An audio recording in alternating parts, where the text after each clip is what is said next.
Matthew Ellison, the quiet teenage son of a respected Florida principal, seemed like the last person who could spark a scandal that would tear apart an entire community.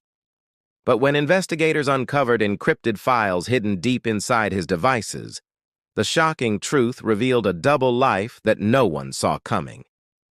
What began as a routine tip quickly spiraled into a courtroom battle that exposed secrets, shattered reputations, and left a once-admired family in ruins.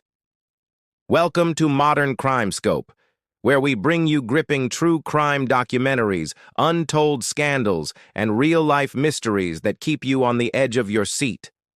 Every story is researched, narrated, and crafted to reveal shocking twists and hidden truths.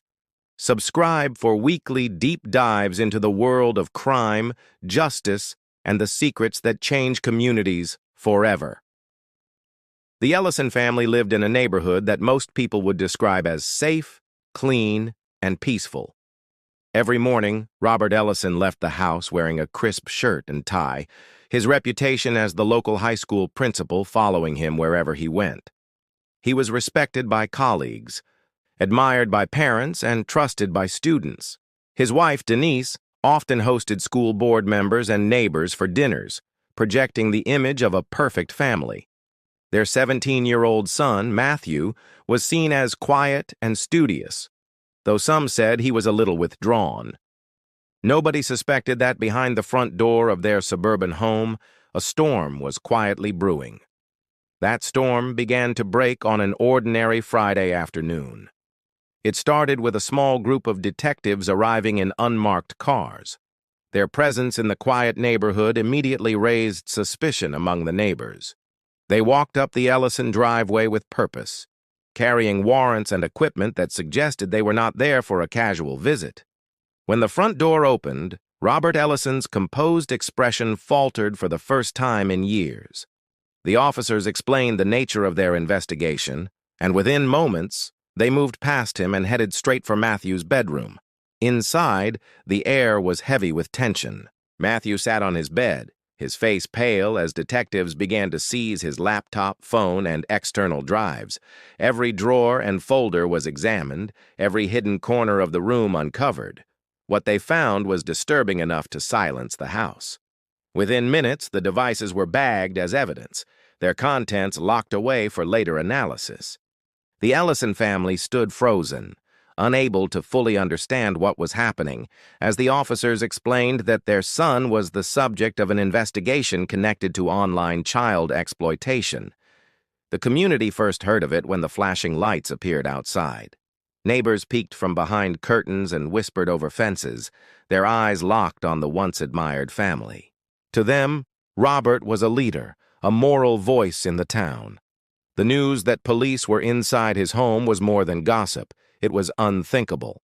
When the officers eventually left, carrying boxes of evidence, the rumors began to spread with the speed of wildfire. By nightfall, whispers had already reached the school hallways, and speculation grew more shocking with every retelling. For the investigators, the raid was the result of weeks of digital tracing. An anonymous report to a federal tip line had flagged suspicious downloads, linking the activity back to the Ellison household. They had not known exactly who in the family was responsible until that moment. Now, with Matthew's devices in their possession, they had enough to move forward with serious charges. For Robert Ellison, the man who had built a career around protecting young people, it was the start of his worst nightmare. The image of his family's respectability crumbled in an instant. The community that had once praised him was now buzzing with questions, and the son he thought he knew was suddenly at the center of a scandal that threatened to destroy everything. The quiet suburban home that once symbolized stability was now marked as the place where a dark secret had been uncovered, and nothing would ever be the same again. Detectives wasted no time after leaving the Ellison home with Matthew's devices. At the police lab, specialists in digital forensics began the careful process of extracting data. What they uncovered was far worse than they had initially imagined. Hidden beneath layers of encryption and misleading file names were dozens of folders filled with illegal images and videos. Some had been downloaded recently, while others had been stored for months. The files were organized in a way that suggested deliberate effort, not accidental discovery. For investigators, this indicated that Matthew wasn't just stumbling into trouble, he was actively seeking it out. As they dug deeper, they noticed a pattern. Certain files had unique markers already cataloged by federal agencies. This meant Matthew wasn't simply browsing the open web. He was tapping into a network of illegal material that authorities had been tracking for years. Every time a match appeared, it strengthened the case. But what startled detectives most was not just the possession of these files, but the evidence of online communication. In Matthew's encrypted chat history, fragments of conversations revealed that he had been exchanging files with strangers, sometimes offering material of his own in return. That discovery escalated the case from a matter of possession to possible distribution, a much more serious crime. The investigation stretched beyond the walls of the Ellison home. Agents began tracing Matthew's online activity through digital fingerprints, uncovering a trail that connected to anonymous forums and underground chat rooms. Each username and login carried with it a web of associations. Slowly, investigators realized Matthew had been leading a double life on the internet. By day, he appeared to be a quiet high school student, overshadowed by the expectations of being the principal's son. By night, he was an anonymous participant in hidden online communities that thrived on secrecy and forbidden exchanges. When detectives pieced this timeline together, they noticed that Matthew had even used school-issued laptops at times to mask his identity, hopping onto networks where nobody would suspect his presence. This revelation hit especially hard because it tied the scandal directly back to the very institution his father led. It wasn't just about what Matthew had done, it was about how he had done it, leaving behind questions of oversight and security within the school system. As word spread in whispers across the district, the story grew larger than the boy at the center of it. Parents began demanding answers, not only about Matthew's behavior, but about how such activity could go unnoticed under the roof of a man entrusted with protecting their children. Teachers felt blindsided. Administrators were rattled, and the Ellison family found themselves cornered by suspicion and shame. For detectives, the evidence was undeniable. With each passing day, more proof emerged, solidifying the case. It was clear that Matthew's actions could no longer be dismissed as a mistake of curiosity. He had crossed into territory that left a permanent mark on his future and sent shockwaves through his community. The digital trail had revealed not only the disturbing reality of his secret life, but also the fragile nature of trust in places that once seemed untouchable. To those who knew him in passing, Matthew Ellison was simply the quiet kid who blended into the background. He rarely raised his voice in class, rarely argued with teachers, and never got into fights. Some described him as shy, while others thought he was simply overshadowed by his father's larger-than-life reputation as principal. But behind closed doors, Matthew's world was far more complicated than anyone imagined. Detectives learned that he was leading a double life, carefully constructed to appear harmless on the surface while hiding disturbing secrets beneath. Late at night, when the rest of the Ellison household was asleep, Matthew would retreat to the glow of his computer screen. He had created multiple online identities, each one crafted to shield his true self from discovery. Some were generic usernames meant to lurk unnoticed, while others were more sophisticated, used for engaging in conversations that revealed his darker interests.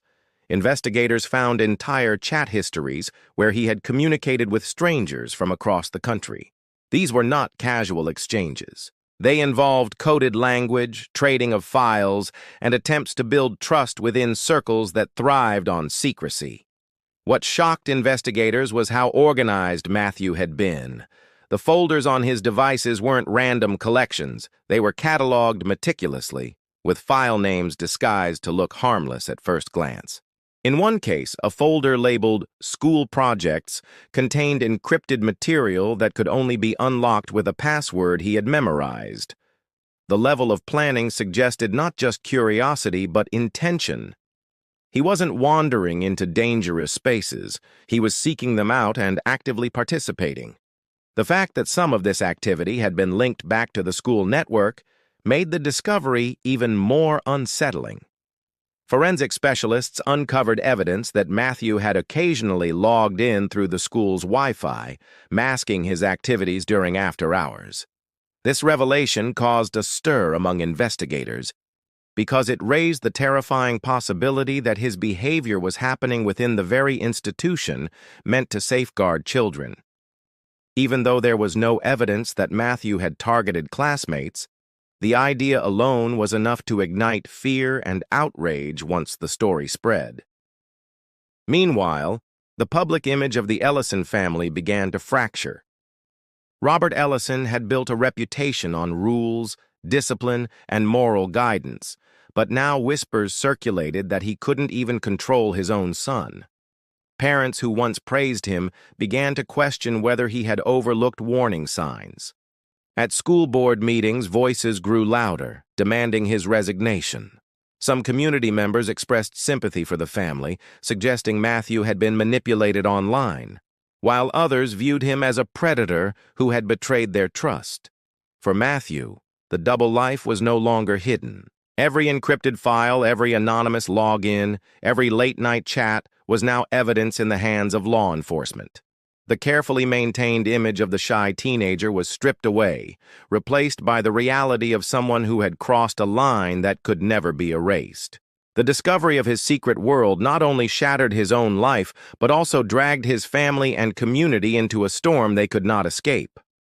When the charges against Matthew Ellison became official, the town's attention shifted to the courthouse, where every hearing was covered by local reporters eager to capture each twist. The case was too sensational to ignore. The son of a respected principal accused of crimes that horrified parents and teachers alike. Courtrooms that usually stood half empty were suddenly filled with onlookers, journalists, and even people who had no connection to the case but wanted to see how the story unfolded. The Ellison family, once admired for their poise and respectability, now entered the building under the flash of cameras and the weight of judgmental stares. From the very beginning, the trial revealed the deep divide in public opinion. Prosecutors presented Matthew as a calculated offender, someone who knew exactly what he was doing when he downloaded and traded illegal content. They argued that his methods, encryption, organized file storage, and secret online personas proved his intent beyond any doubt. To them, he was not just experimenting or being reckless. He was participating knowingly in a criminal network. They showed jurors the digital trail step by step, emphasizing how carefully he had tried to cover his tracks, which in their eyes only confirmed his guilt. The defense painted a starkly different picture. They described Matthew as a teenager overwhelmed by forces he could not fully comprehend. Their narrative cast him as a victim of manipulation, someone who had been groomed by older individuals online who preyed on his vulnerabilities. They emphasized his age, reminding the jury that he was still technically a child himself, struggling with isolation, pressure, and the weight of living in his father's shadow. They argued that his behavior stemmed from immaturity and confusion rather than malice, insisting that he deserved rehabilitation more than punishment. The courtroom listened to expert testimony from psychologists who spoke about the dangers of online grooming, explaining how predators often lure teenagers into sharing and trading material. These experts highlighted Matthew's shy personality and lack of close friends, suggesting that he had been easy prey for manipulation. But prosecutors countered with digital forensic specialists who showed how deliberate his steps had been. They pointed to the hidden folders, the encryption software, and the repeated logins to secret chat rooms, insisting these were choices made by someone fully aware of his actions. As the trial wore on, the Ellison family's pain played out in public view. Robert Ellison, once the proud principal, was forced to take leave from his position as outrage mounted among parents. His authority was gone, his name tarnished, and his every expression scrutinized by the community. Denise, Matthew's mother, sat silently through the proceedings, often reduced to tears, as the life she had built unraveled in front of strangers. Outside the courthouse, protests and heated debates broke out. Some residents believed Matthew was a dangerous predator who needed to be locked away to protect others. Others argued that he was a misguided teenager who had made terrible choices under the influence of sinister online communities. The town that once stood united around its principle was now fractured, with neighbors turning against one another over their beliefs about guilt, punishment, and responsibility. What was meant to be a legal battle had transformed into something larger, a trial that tested not only Matthew, but the trust and unity of the entire community. The proceedings forced everyone to confront uncomfortable questions about accountability, the dangers of the digital world, and how much responsibility fell on parents and schools to prevent such tragedies. Each day of testimony deepened the suspense, and by the time closing arguments approached, the outcome felt uncertain, leaving everyone to wonder whether Matthew Ellison would be remembered as a misguided child or a calculating criminal. The final days of the trial carried a tension that seemed to seep into every corner of the community. Parents held hushed conversations in grocery store aisles, students whispered in school hallways, and neighbors avoided eye contact with the Ellison family. Everyone was waiting for the verdict, yet no one could predict with certainty what it would be. The courtroom was overflowing when the jury returned, the air heavy with anticipation. Matthew sat at the defense table, his shoulders slumped, his eyes fixed on the floor. His parents, pale and exhausted, clung to each other in silence. For a family that once embodied authority and stability, the sight was devastating. The prosecution delivered its closing remarks with precision, reminding the jury of the digital trail that painted a clear picture of Matthew's actions. They replayed the evidence, the encrypted folders, the secret usernames, the repeated attempts to hide his activity. Each detail was used to hammer home the point that this was not the mistake of an inexperienced teenager, but a deliberate series of choices. They spoke about accountability, about the victims behind the images, and about the responsibility society held to protect children from exploitation. The defense countered with equal intensity. They asked the jury to see Matthew not only as an accused criminal, but as a boy who had fallen into something far bigger than himself. They urged compassion, arguing that years in prison would do nothing to heal the damage already done, either to Matthew or to the community. They called for rehabilitation, for a chance at redemption, for understanding that sometimes even the children of respected families can lose their way in the darkest corners of the internet. When the jury foreman finally stood to deliver the verdict, the silence in the room was absolute. Each count was read one by one, guilty on possession, guilty on distribution. The words echoed through the courtroom like a final blow. Gasps filled the air, followed by murmurs that spread quickly among the spectators. Matthew remained motionless, his face unreadable, while his mother buried her head in her hands. His father sat rigid, staring forward as though the life he had carefully built had shattered beyond repair. The sentencing followed weeks later, though the emotional toll was immediate. Because of Matthew's age, the judge stopped short of imposing the maximum adult penalty, but the consequences were still life-altering.